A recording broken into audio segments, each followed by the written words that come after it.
ಹೆಬ್ಬಾಳ್ ಅವರು ಆದಮೇಲೆ 15ನೇ ತಾರೀಕು ಒಳಗಡೆ ಡೇಟು CM ಡೇಟ್ ತೆಗೆದುಕೊಂಡು ಅದನ್ನು ಕೂಡ ಉದ್ಘಾಟನೆ ಮಾಡುವಂತ ಕೆಲಸ ನಾವು ಮಾಡ್ತೀವಿ.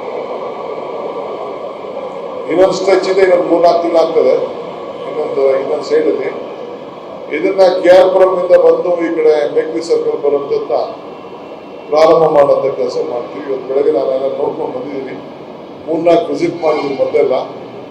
ಈಗ ಒಂದು ಸ್ಟೇಜ್ ಬಂದಿದೆ. ಒಂದು 2 ದಿನ ಸ್ವಲ್ಪ ಪಬ್ಲಿಕ್ ರೋಡ್ ಸೆಟ್ಲಿಂಗಿಗೆ ಅವಕಾಶ ಮಾಡಿಕೊಡ್ತೀನಿ. ಅದಾದ್ಮೇಲೆ ನಾವು ಡೇಟ್ ತಗೊಂಡು ಅದನ್ನು ನಾವೇ ಇಟ್ಕೊಳ್ತೀವಿ.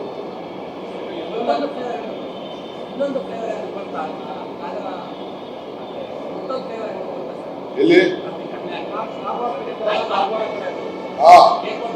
ಎಲ್ಲಿ ಇದು JP ನಗರ ಕಡೆ, JP ನಗರದಿಂದ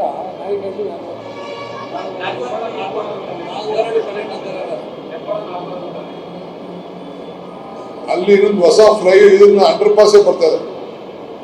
ಈಗಾಗಲೇ ಅದಕ್ಕೆ ರೆಡಿ ಮಾಡ್ತಾ ಇದ್ದೀನಿ ನಾನು. ಟನಲ್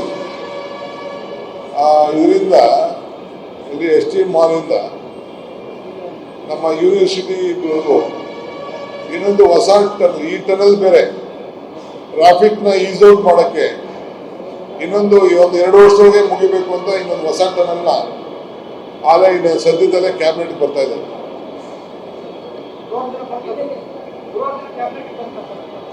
ನೋಡೋಣ, ನಾನೆಲ್ಲ ರೆಡಿ ಮಾಡ್ತಾ ಇದ್ದೀನಿ. ಅದು 1.5 ಕಿಲೋಮೀಟರ್, ಅದು ಓರಿಗಿಲ್ಲ, ಕಟ್ ಅಂಡ್ ಕವರ್ ಮಾಡ್ತಾ ಇದ್ವಿ. ಸ್ವಲ್ಪ ಜಲ್ದಿ ಟ್ರಾಫಿಕ್ನ ಸ್ವಲ್ಪ ಈಸ್ ಔಟ್ ಮಾಡಬೇಕು ಅಂತೇಳಿ ಆ ಜಾಗದಲ್ಲಿ ಅದನ್ನು ಮಾಡ್ತೇವೆ. ಈ ಟನಲ್ ಅನೌನ್ಸ್ ಇದು ಹೋಗಿರೋದು ಬೇರೆ, ಅದೊಂದು ಟನಲ್, ಯಾಕೆಂದ್ರೆ ಬೇರೆ ರೀತಿ ಅದನ್ನು ನಾವು ಮಾಡ್ತೇವೆ.